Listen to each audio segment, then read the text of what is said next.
I discovered my wife and my boss naked in our bedroom on my 40th birthday. The sheets I'd paid $5,000 for were tangled around their betrayal. They laughed when I froze at the door, champagne bottles slipping from my fingers. Poor Daniel, always the last to know. My boss sneered as my wife covered her mouth, not her body. 6 months later, I sat across from them in the company boardroom, watching confusion replace their smug smiles. As the new owner of Blackwell Industries, my first executive decision is effective immediately. My name is Daniel Carter, and this is how I turned humiliation into the sweetest revenge a man could taste. Every morning at 5:30 a.m., I'd wake up before my alarm, roll over to kiss Melanie's shoulder, and slip out of our California king bed to start my day. We'd built our dream house in Westlake Hills just outside Austin, 4,500 square feet of modern architecture with floor-to-ceiling windows that framed the Texas hill country like a living painting. "Your grandfather would be proud," Melanie would say, knowing how I'd worked my way up from nothing. At 40, I was the youngest VP at Blackwell Industries, handling accounts worth over $200 million annually. My grandfather's watch, a vintage Omega he'd received after 30 years at the steel mill, sat on my nightstand, the only thing of value he'd owned. Every morning, I'd strap it to my wrist, feeling its weight as a reminder of where I came from and how far I'd traveled. The day would start with a 5-mile run, a protein shake, and a shower in our marble bathroom with dual rainfall shower heads. By 7:15, I'd be in my Tesla, navigating traffic toward downtown.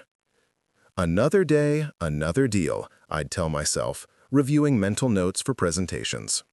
Blackwell specialized in commercial real estate development, and I'd helped expand our portfolio by 47% in the last 2 years alone.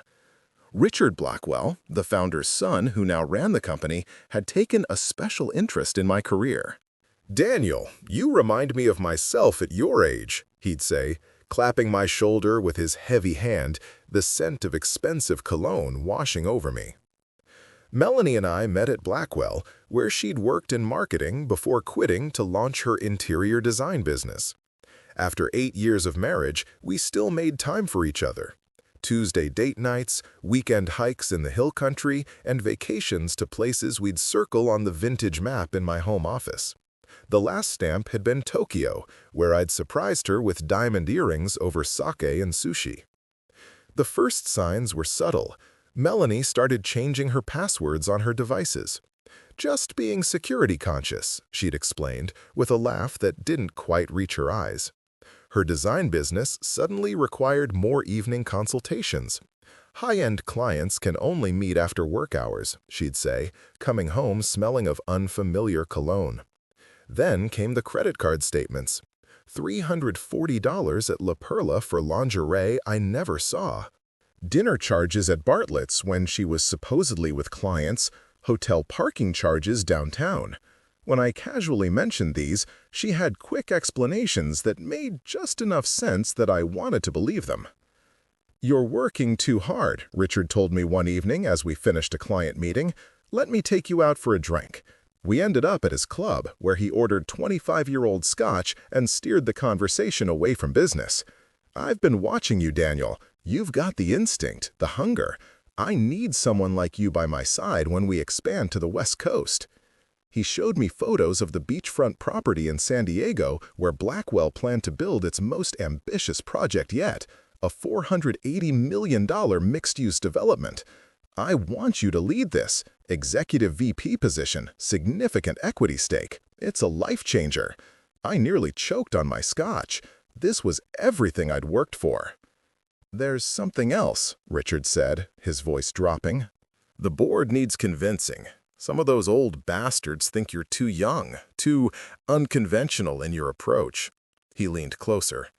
"I need you to prove yourself in the next 3 months. Make the Austin Central deal happen under budget. Show them you can perform miracles." I nodded, my mind already racing through strategies to close the deal that had been stalled for months. "I won't let you down, Richard." His smile didn't quite reach his eyes. "I know you won't, Daniel. I've bet a lot on you." When I told Melanie that night, she seemed distracted, checking her phone repeatedly. "That's great, honey," she said, barely looking up. Later, I found her in the bathroom crying. When I asked what was wrong, she threw her arms around me. "I'm just so proud of you," she whispered. I held her, feeling something was off, but not wanting to probe the fragile moment. For the next month, I worked 80-hour weeks, coming home only to shower and change. Melanie and I barely saw each other, passing like ghosts in our own home. The few times we were together, she seemed distant, often taking calls in another room. Twice, I found her whispering urgently into her phone, ending the call when I appeared. "Is everything okay with us?" I finally asked one Sunday morning as we sat on opposite ends of our massive kitchen island, the granite expanse between us feeling symbolic. "Of course," she said, looking startled. "Why wouldn't it be?" "You seem elsewhere lately." She reached for my hand, her wedding ring catching the light. "I'm just busy with the Thompson project. It's my biggest commission yet." She squeezed my fingers. "Let's go away next weekend, just the two of us. The lake house?" I agreed, feeling relief wash over me. We'd reconnect, reset. The day before our weekend getaway, Richard called me into his office. "The Austin Central deal. I need you to meet with the zoning commissioner tomorrow." "Tomorrow? I can't. Melanie and I have plans." Richard's expression hardened. "This is the opportunity we discussed, Daniel. Are you telling me your weekend plans are more important than your future?" The question hung in the air, loaded with implication. I thought of the beachfront property in San Diego, the executive VP title, everything I'd worked for. "I'll reschedule with Melanie," I said finally. Richard smiled. "She'll understand. Your wife knows what it takes to succeed." When I called Melanie, she was surprisingly understanding. "It's fine, Daniel. We can go another time." Her easy acceptance should have been my third warning. That night, I found a handwritten note from her. "Working late on the Thompson project. Don't wait up. Love you." I went to bed alone in our massive house, staring at the tray ceiling we'd had custom painted with constellations visible on the night we met. In the morning, I strapped on my grandfather's watch, its familiar weight now my only comfort. As I headed downtown to meet the zoning commissioner, I decided to stop by Melanie's office to surprise her with coffee as a peace offering for canceling our trip. Her assistant looked up with confusion when I arrived. "Mrs. Carter? She took the day off, said something about a lake house weekend?" The coffee slipped from my hand, splashing across the reception desk's white surface like blood from a fresh wound. I drove home like a man possessed, my heart pounding a warning rhythm against my ribs. The security guard at our gated community nodded as I sped past, tires squealing on the pristine pavement. A familiar black Mercedes was parked in our driveway. Richard's car, with the custom license plate BLK-1. I entered silently through the garage, the house eerily quiet except for distant laughter floating down from our bedroom. Each step up the curved staircase felt like climbing to my own execution. The bedroom door was ajar. And that's when I heard them, the unmistakable sounds of passion, punctuated by my wife moaning Richard's name. I pushed the door open. There they were, tangled in our sheets, $5,000 Egyptian cotton that Melanie had insisted on, their bodies moving together on the bed I'd paid for in the house I'd worked myself to exhaustion to afford. The champagne bottle I'd been saving for our makeup weekend slipped from my fingers, crashing onto the marble floor. They didn't even stop immediately. Richard looked over his shoulder, eyes meeting mine with no surprise, only annoyance at the interruption. Melanie gasped, finally pulling away. "Daniel, you're supposed to be downtown." "Poor Daniel," Richard said, reaching for his pants without hurry. "Always the last to know." Melanie covered her mouth with her hand, but made no move to cover her body. Then, unbelievably, she laughed, a short, nervous sound that cut deeper than any knife. How long? My voice was a stranger's. Does it matter? Richard asked, buttoning his shirt. 8 months, Melanie answered anyway, since the Chicago conference. 8 months. While I was securing the Henderson account that had earned Blackwell $12.4 million, my wife and my boss had begun their affair in a hotel room 15 floors above the conference room where I'd been working. You should leave, Richard said calmly, as if this were his house. Both of you, get out, I managed, my voice strangely steady. Richard laughed. You misunderstand. This is awkward, certainly, but let's be adults. You should leave. Take some time to process. When you're thinking clearly, we can discuss your future at Blackwell. Melanie finally stood, wrapping herself in our sheet. Daniel, you've been so distant, so obsessed with work. Your work, I shouted, the composure finally cracking. His company. My company, corrected. And while we're being honest, you should know the San Diego project was never going to be yours. The board already approved my nephew for the position. I just needed you motivated to close Austin Central. I lunged at him then, blind with rage, but Richard was ready. He sidestepped, and I crashed into the nightstand, my grandfather's watch clattering to the floor, its crystal face shattering. That's assault, Richard said coldly. I could press charges, but I won't, if you leave quietly now. Tomorrow you can come to the office to clear out your desk. I stared at Melanie, waiting for her to defend me, to say something. She looked away. By month 1, I had lost everything. The severance package was insulting, 2 weeks' pay for 12 years of service. Melanie filed for divorce 3 days after I discovered them, citing irreconcilable differences. Her lawyer, paid for by Richard, demanded the house, half my 401k, and alimony, claiming her design business wasn't profitable enough to maintain the lifestyle to which she had become accustomed. To fight, I needed a good attorney, but my accounts were frozen pending the divorce proceedings.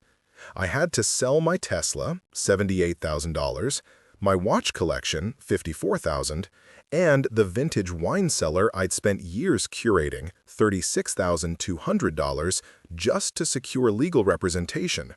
The lawyer's retainer alone was $25,000. By month 2, potential employers stopped returning my calls. We spoke with Richard Blackwell, one HR director finally admitted. He suggested there were integrity issues. I was blacklisted in the industry I'd helped build. The divorce was finalized with brutal efficiency. Melanie got the house, 60% of my retirement savings, and $5,000 monthly alimony. I got my clothes and personal effects. The court date coincided with the announcement of Richard and Melanie's engagement in the society pages of the Austin American-Statesman. By month 3, I was living in a $900-month studio apartment on the east side, far from the hill country views I once enjoyed. My savings were dwindling rapidly. Rent, $900, legal fees, $12,000, health insurance, $680 a month since I lost my company coverage, car insurance for the used Honda I now drove, $210. I applied for 147 jobs, securing only 2 interviews that went nowhere once my references were checked. The final blow came when I was served papers. Richard was suing me for attempting to misappropriate company information during my exit. It was fabricated, but fighting it would cost more than I had left. They're going to win, my lawyer said bluntly. Blackwell has the judges in his pocket. Every real estate developer does. I sold my remaining assets. My great-aunt's jewelry that I'd inherited, $8,700. My signed first edition book collection, $4,200. Even my custom golf clubs, $3,200. It wasn't enough. By month 4, I was evicted when I couldn't make rent. The first night in my car, a 2010 Honda Civic with 120,000 miles and a failing transmission, I parked behind a grocery store, jumping at every sound, unable to sleep. The second night was in a Walmart parking lot, where I learned other car dwellers gathered for safety. There I met Earl, a 67-year-old Vietnam veteran who'd been living in his van for 3 years. "First thing you need is routine," he told me, sharing his coffee from a thermos. "Second is purpose. Without those, the streets eat you alive." Earl showed me where to shower. The community center opened at 6 a.m., where to use free Wi-Fi, the library until 8 p.m., and which churches offered meals without requiring religious participation. I followed his advice, establishing a routine: shower, apply for jobs online, work odd jobs for cash when possible, sleep in designated safe parking areas. One evening, I was parked near a restaurant row, trying to connect to free Wi-Fi, when a black Mercedes pulled up to the valet stand. Richard and Melanie stepped out, her stomach now visibly rounded with pregnancy. They were laughing, radiant with the glow of success and new life, while I sat unshaven in a car that smelled of fast food and desperation. I watched them enter the restaurant, catching their reflection in the window, the perfect power couple. Richard's hand rested possessively on the small of Melanie's back, on the child that could have been mine in another lifetime. If this story is touching your heart, leave your like and subscribe to the channel. In the comments, tell me, have you ever experienced betrayal or injustice? Let's create a community of support. The knock on my car window came at 7:23 a.m., startling me awake. I expected a police officer telling me to move along. Instead, I found myself staring at an elderly man in an impeccably tailored gray suit, his silver hair cut with military precision. Behind him stood a younger man holding an umbrella over both of them against the light drizzle. "Mr. Daniel Carter?" the older man asked when I rolled down my window, his voice carrying a slight Boston accent. "Who's askin'?" My hand instinctively reached for the tire iron under my seat. "My name is Alfred Harrington, representing the estate of William Blackwell." He handed me a cream-colored business card with raised lettering. "I've been looking for you for some time." William Blackwell, Richard's father, the founder of Blackwell Industries, who had died 3 years ago. I'd attended the funeral. "Whatever this is, I'm not interested." I moved to roll up my window. "Mr. Blackwell left you something," Alfred continued, unfazed. "Something significant. Perhaps we could discuss this somewhere more comfortable." 20 minutes later, we sat in a private room at the Four Seasons. I was painfully aware of my unwashed hair and wrinkled clothes next to Alfred's immaculate appearance. "Coffee, sir?" the attendant asked. "Black, please," I said, trying to maintain some dignity. Alfred waited until we were alone before opening his leather portfolio. Before his death, William Blackwell made certain arrangements unknown to his son. I was his personal attorney for 42 years, and he entrusted me with executing these wishes at the appropriate time. What does this have to do with me? Everything. Alfred removed a sealed envelope. William knew his son Richard's true nature. He watched how Richard managed people, discarded them, took what wasn't his. William also watched you, Mr. Carter, how you worked, your integrity, your loyalty. I laughed bitterly. My loyalty got me living in my car. Precisely why I'm here now. Alfred slid the envelope across the table. "This is yours." Inside was a letter, handwritten on Blackwell Industries stationery. "Daniel, if you're reading this, then my son has finally shown his true colors, and Alfred has deemed it time to execute my contingency plan. I built Blackwell Industries on honesty and hard work. Richard inherited my name, but none of my principles. I've watched you embody the values this company was founded on. When the time comes that Richard betrays you, and he will, know that I've prepared for this moment. Hidden from Richard and the board, I created a separate corporation, Phoenix Holdings, with sufficient capital to acquire controlling interest in Blackwell Industries under the right circumstances. The voting shares are now yours, along with specific instructions. Richard believes he owns everything, but his position has always been more precarious than he knows. Use this power wisely, but use it fully. Justice delayed is still justice. William Blackwell. My hands trembled. This can't be real. Alfred produced another document, a certificate showing ownership of Phoenix Holdings, LLC, with my name as the sole beneficiary. Very real, Mr. Carter. William transferred 41% of Blackwell Industries' voting shares to Phoenix Holdings before his death, structured in a way that kept them hidden from Richard. Why me? William saw himself in you. He also saw his son destroying his legacy. Alfred slid another document forward. Blackwell Industries is currently vulnerable. Richard has over-leveraged the company for the San Diego project.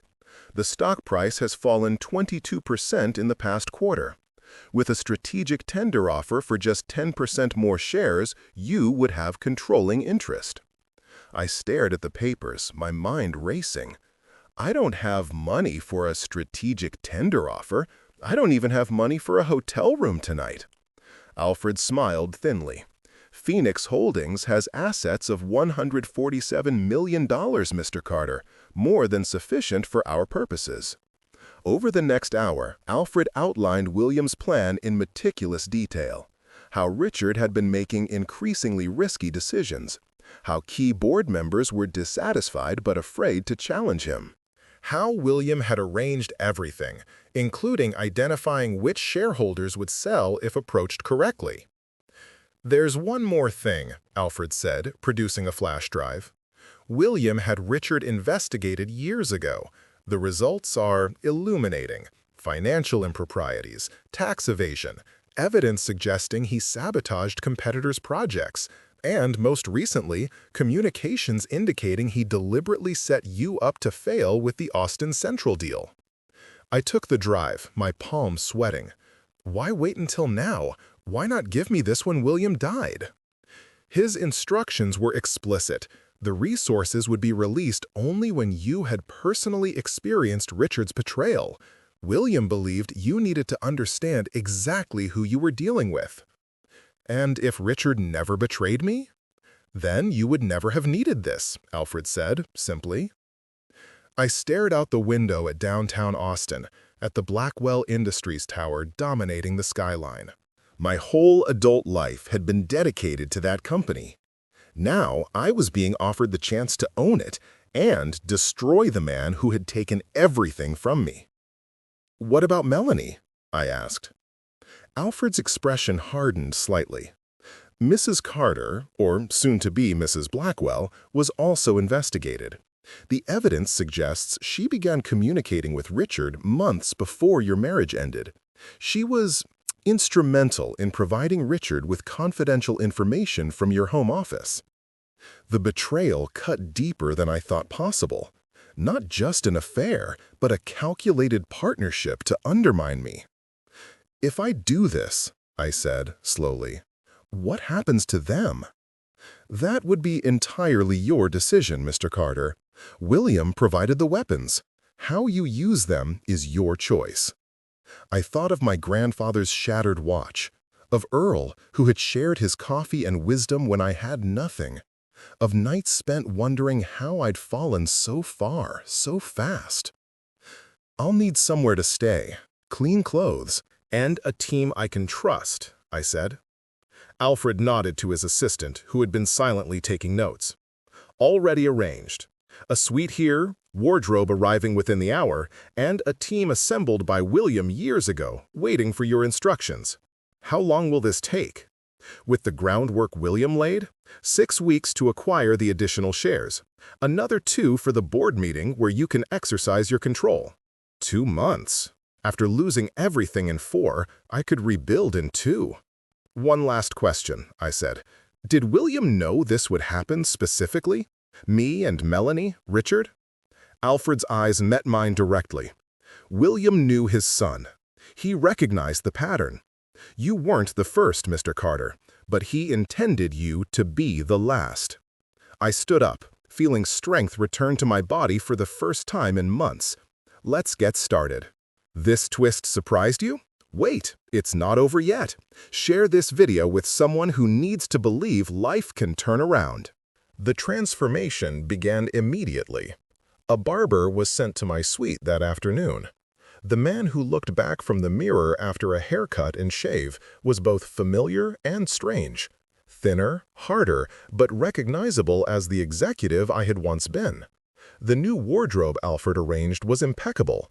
Bespoke suits in charcoal and navy, handmade Italian shoes, ties that subtly communicated power. For the first week, I lived in that hotel suite, studying the flash drive's contents with a team of financial analysts and lawyers. What we found exceeded even Alfred's description. Richard had been systematically siphoning company funds through shell corporations, disguising personal expenses as business costs, and manipulating project timelines to boost his bonuses. "He's vulnerable," said Eliza, the forensic accountant Alfred had brought in. "The San Diego project is over budget by 34% already. 3 major investors are getting nervous." We moved methodically, approaching targeted shareholders with carefully structured offers. A real estate investment trust holding 4% of Blackwell stock was the first to sell, followed by a pension fund with 3.2%.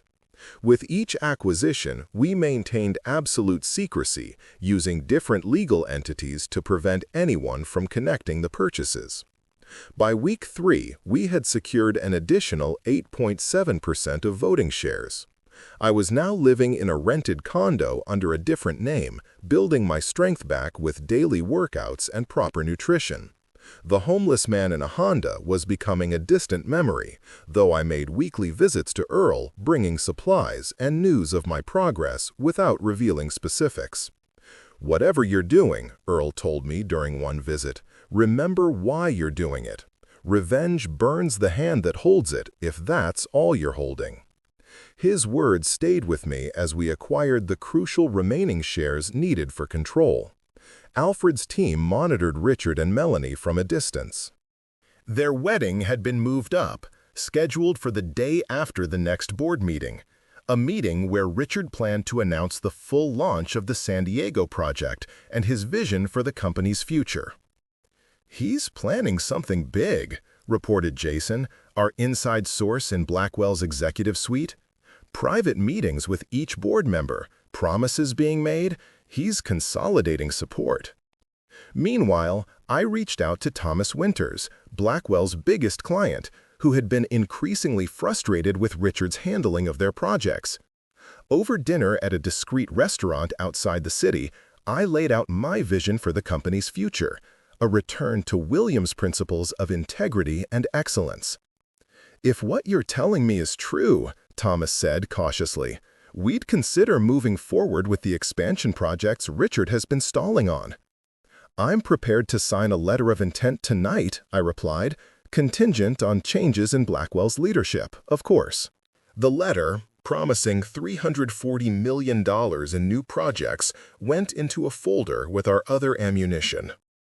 By week 5, Phoenix Holdings owned or controlled 51.3% of Blackwell Industries' voting shares. The morning before the board meeting, Alfred received confirmation that our legal position was unassailable. Richard had no idea what was coming. "Are you ready for tomorrow?" Alfred asked as we reviewed the final strategy in my condo. I looked at the photos spread across the table, Richard and Melanie at charity events, Richard shaking hands with the mayor, the ultrasound image of their baby that had appeared in social media announcements.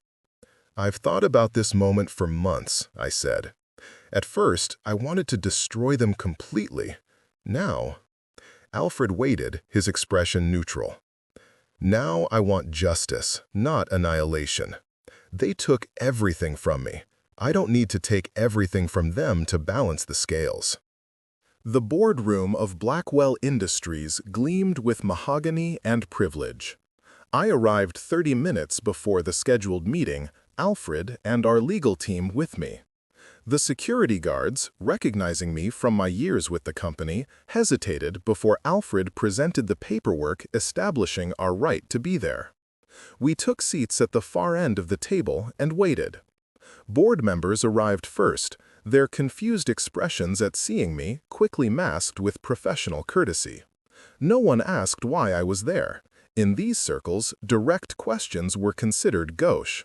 Instead, they exchanged meaningful glances and whispered consultations.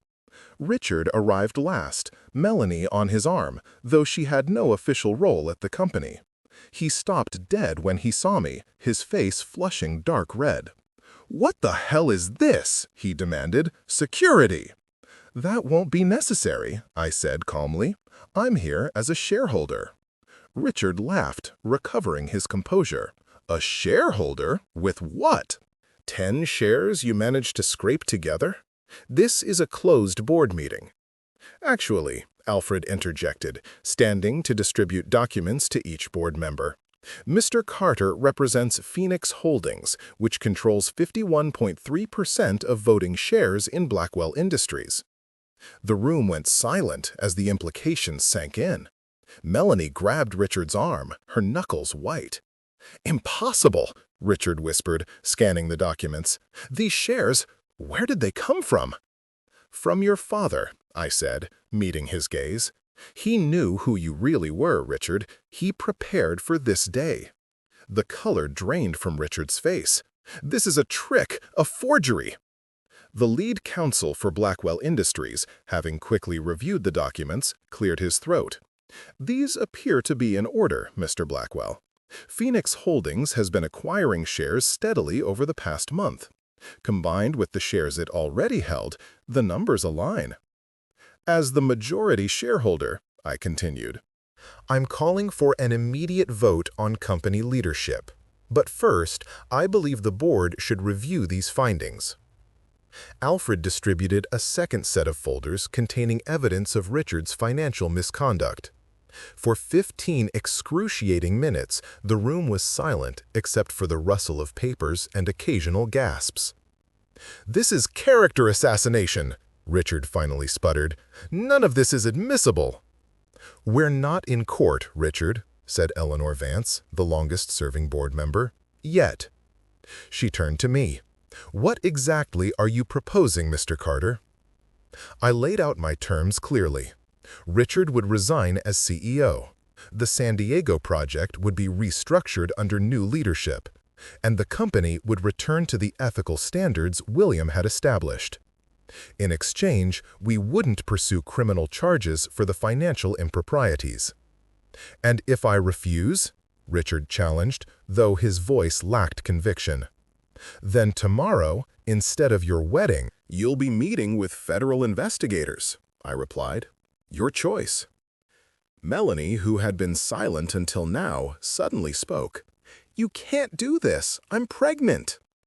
I looked at her, remembering how I'd once loved her enough to build a life around her. "I'm aware, Melanie. Nothing I'm proposing affects your child's future. Richard will retain his shares and receive a severance package. You'll be financially secure, just not in control anymore." The vote was swift and decisive. Within an hour, Richard was no longer CEO of Blackwell Industries. As the board members filed out, leaving us alone in the boardroom, he finally asked the question I'd been waiting for. "Why not destroy me completely? You clearly could." "Because that's what you would do," I answered, "and I'm not you." 18 months later, I sat in the CEO's office of Blackwell Industries, now Carter Phoenix Development, looking out at the Austin skyline. The company had not only recovered, but thrived. The San Diego project, restructured and properly managed, was now our flagship development, completed under budget and ahead of schedule. Our stock had risen 78% since I took control, and employee satisfaction scores were at an all-time high. Richard had moved to Phoenix with Melanie and their son. Last I heard, he was working for a mid-sized developer there, no longer the king, but still employed in the industry he understood. The federal investigations had been quietly resolved with substantial fines, but no criminal charges, as I'd promised. Some might say I'd been too lenient, but the victory I wanted wasn't Richard's complete destruction. It was the restoration of what he had taken from me, my career, my dignity, my future. Melanie had reached out once, 6 months after their move. "I never got to explain," her email began. I deleted it without reading further. Some doors are better left closed. The company transformation had been my primary focus, but not my only one. Earl was now the head of our Carter Foundation's housing initiative, using his 3 years of street experience to help shape programs that had already moved 347 people from homelessness into stable housing and employment. The foundation occupied the entire 31st floor of our building, funded by 15% of our annual profits. My grandfather's watch had been repaired, the shattered crystal replaced, though I kept the original pieces in a small box on my desk as a reminder of how quickly things could break and how painstaking restoration could be. Thomas Winters had become not just our biggest client, but a close friend. We'd expanded his projects across 5 states, creating sustainable, affordable housing alongside luxury developments. Balance, he called it, just like you found in your own life. And I had found balance, though it took time. The first 6 months after taking control, I worked obsessively, sleeping in my office most nights. Driving the company's transformation with single-minded focus, it was Alfred who finally intervened. "William didn't give you this opportunity just to work yourself into an early grave," he'd said bluntly. "He believed you could build something better than Richard ever could. Not just a more profitable company, but a more meaningful life." Those words forced me to reevaluate. I started small. Regular dinners with Alfred's family, weekend hikes in the hill country like I used to enjoy with Melanie, but now with new friends, or sometimes alone. I bought a house, smaller than my previous one, but with the same views I'd once loved. This time, the space felt earned rather than acquired. Last month, at a charity gala supporting homeless veterans, I met Catherine, a pediatric surgeon who'd spent 3 years with Doctors Without Borders. Our connection was immediate and surprising. Not the desperate passion I'd had with Melanie, but something steadier, built on mutual respect and shared values. We were taking things slowly, both carrying histories we were careful not to repeat. "You've changed," Earl told me last week during our monthly foundation meeting. "When I met you, you were a man consumed by what you'd lost. Now you're defined by what you're building." He was right. The revenge that had initially motivated me had transformed into something more sustainable, a vision for creating lasting impact. The company now had the highest ethical standards in the industry, refusing projects that didn't align with our environmental and community commitments. We'd established a program hiring people transitioning from homelessness, giving them training and purpose, something Earl had taught me was essential for survival. William Blackwell's portrait hung in the boardroom, alongside a simple plaque with his core values. I often found myself studying his face, wondering if he would approve of the direction I'd taken his company. Alfred assured me he would. "William wasn't a saint," Alfred had told me. "He made plenty of mistakes, including how he raised Richard. But he believed in second chances and course corrections. That's what he gave you, and what you're giving others." The leather portfolio on my desk contained the latest initiative, a partnership with the city to develop mixed-income housing on previously abandoned properties. The mayor was due in my office in 20 minutes to finalize the agreement. As I reviewed the documents one last time, my phone buzzed with a text from Jason, now my COO. Richard's new project in Phoenix just filed for bankruptcy. 5 years ago, that news would have filled me with vindictive satisfaction. 18 months ago, when the wound was still fresh, perhaps quiet validation. Today, I felt only a momentary acknowledgement, followed by something unexpected. Hope that he might learn from failure as I had. The intercom buzzed. "Mr. Carter, Earl is here to see you before your meeting with the mayor." Earl entered, now dressed in a crisp button-down and khakis rather than the worn clothing he'd had when we met. He carried a thermos, the same one from which he'd shared coffee with me that first night in the Walmart parking lot. "Thought you might need this," he said, placing it on my desk. big day. I poured the coffee into 2 cups. Remember what you told me about purpose? Earl nodded, taking the offered cup. Found yours, didn't you? I gestured to the city plans spread across my desk. This project will create housing for 600 families and rehabilitation facilities for another 200 individuals. That feels like purpose. Earl smiled, the creases around his eyes deepening. That night in the parking lot, you were so focused on what they took from you. Look at what you've built instead. I nodded, thinking of the journey from that night to this moment. I've been thinking about something lately, Earl. When I first took control of the company, I wanted Richard and Melanie to suffer like I had. I monitored their struggles, collected reports on their setbacks. And now? Now I realize the best revenge wasn't taking the company or even seeing them fail. It was breaking free from needing their failure to feel whole. I tapped the housing project plans. This matters. Their lives don't. Not to me anymore. The buzzer sounded again. The mayor had arrived. Earl stood, straightening his tie. That, son, is the difference between revenge and justice. Revenge keeps you chained to the past. Justice lets you build something new. As Earl left to join the meeting with the mayor, I paused at the window, looking out at the city stretching below. The Blackwell, now Carter Phoenix, tower cast a long shadow, but also reflected light across downtown Austin. A fitting metaphor, I thought, for how power could be wielded, to overshadow or to illuminate. My phone buzzed with a message from Catherine. Good luck with the mayor. Dinner tonight to celebrate? I texted back a quick yes, smiling at how easily happiness now came. The irony wasn't lost on me. Richard and Melanie had betrayed me in pursuit of power and passion, believing these would fulfill them. Yet here I was, having gained the power they coveted and found it meaningful only when directed towards something greater than myself. My grandfather's watch showed exactly 2 p.m., time for the meeting. I gathered the plans and headed for the conference room, passing the wall where employee photos were displayed alongside testimonials from those we'd helped. Among them was a picture taken my first night on the streets when Earl had shared his coffee and wisdom. I'd had it framed as a reminder of where this new journey began. Life's greatest reversals often come disguised as defeats. For me, walking into that bedroom and seeing my wife with my boss had seemed like the end of everything.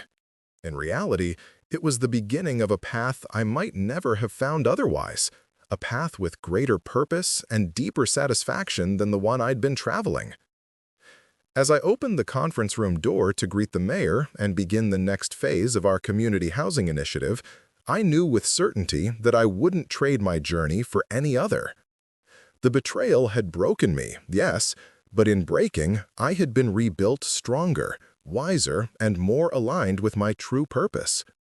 Some would call it karma, others divine intervention, still others just the natural consequence of character and choices playing out over time. Whatever the explanation, the truth was simple. The man who had lost everything had gained something far more valuable, a life of meaning built on helping others find their way back from their own darkest moments. And that, in the end, is the most satisfying reversal of fortune any of us can hope for. Not merely to recover what was lost, but to discover something greater in its place. Not just to survive betrayal, but to be transformed by it into someone stronger and more compassionate than we might otherwise have become. If this story touched your soul, if you believe justice exists and that we can rise from the ashes, leave your like, subscribe to the channel, and activate the bell. In the comments, share your own story of overcoming. Let's support each other. Share this video with someone going through a difficult time. Remember, your story isn't over yet, and the best chapters may be yet to come. 2 incredible stories are appearing on screen now. Choose one to continue this journey of hope. Until the next video, may you find your own victorious turnaround. God bless you.